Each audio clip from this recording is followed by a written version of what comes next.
But I think this is one of the great questions in physics and philosophy, is where are the aliens? Maybe they're among us, I don't know. Some people think I'm an alien. If I see some evidence for aliens, I'll be the first to be like, aliens, you know. Honestly, I think I would know if there are aliens. There's something called like the Fermi paradox of like, where are the aliens? So, you know, where are the aliens? And I think it was Carl Sagan that said like, if there either are a lot of aliens or none, and they're equally terrifying. If there are a lot of aliens, well, I mean, the invasion ship slash bug infestation, just, you know, like the Starship Trooper style. Well, yeah, I mean, it's like an alien civilization might just view us as like a bug infestation. Right. You know, it's like, hey, we left that planet, it was fine. Now it's got a bunch of bugs. Just go fumigate it. You know, like we'd fumigate a house. That's certainly possible. And then, but if there are no aliens, well, could it be that all civilizations are just destroyed before they become interstellar? You know, so.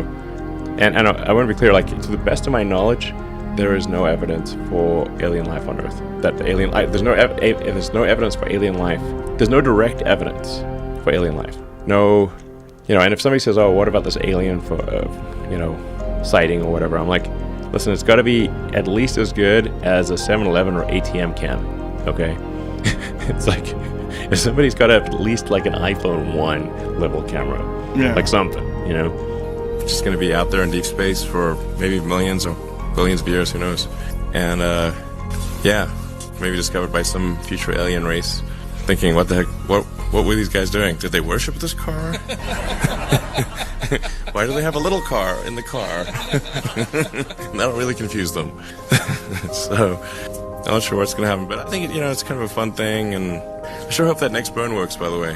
I think the thing about Mars is that I think it's important for us to take the set of actions that are most likely to continue consciousness into the future.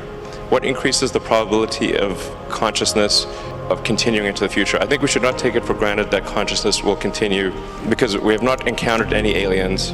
Where are the aliens? This is the Fermi paradox. This is one of the most important questions. How come we've not found any aliens? There's people out there who think we've found aliens. Trust me, I would know. We have not. Okay. People ask me, you've been to Area 51. Okay, please. SpaceX actually has Area 59. It's even better, 8 better than 51. So among the set of actions we can take that are likely to increase the scope and scale of consciousness such that we are better able to understand the nature of the universe. One of those actions is to become a multi-planet species or ensure that life is multi-planetary.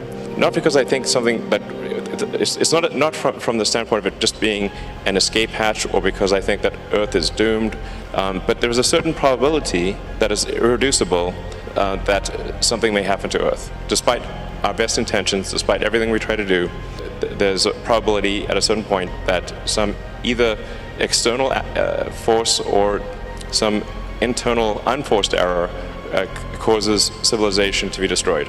Or sufficiently impaired such that it can no longer extend to another planet. It's hard to say. Let me put it another way. This is the first time in the 4.5 billion year history of Earth that it's been possible to extend life beyond Earth. Before this, it was not possible. How long will this window be open?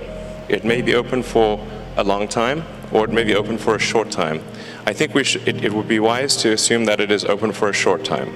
And then let us secure the future of consciousness, such that the light of consciousness is not extinguished.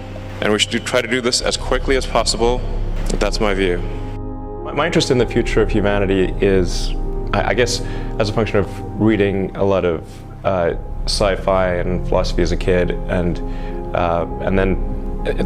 just sort of thinking about, okay, well, what's important to do? Like, why do anything? What's the meaning of life? And, you know, I came to the conclusion that what we really need to do is make sure that life continues into the future, and particularly conscious life. And in doing so, we'll be better able to understand the nature of the universe and achieve greater enlightenment. Well, I think it's going to take a while to build a real civilization. The threshold that really matters is we're getting past the great filter, is do we have enough resources on Mars such that if the spaceships from Earth stop coming, you can survive? Yeah. So now you could only be just missing one little thing. You'd be like, you're on a long sea voyage and the only thing you're missing is vitamin C. Still not good. It's only a matter of time, and there's going to be curtains. So you got to have all the things necessary to sustain civilization on Mars. And the reason that the ships from Earth stopped coming could be World War III, or it could be due to a slow decline of civilization. So civilization here on Earth could end with a bang or a whimper. I mean, we have archaeologists going all over the world looking at things. There's this people, like, if we were to find something like, let's say, like a cube of titanium, just like a 1-inch cube of titanium, let's say in the middle of the pyramid, I'd be like, aliens for sure. There's no way they could have made titanium back then. There's no way. That's hard. That's all.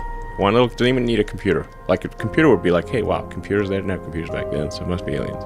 But even just like some advanced metallurgy, anything, like, we would say anything like that.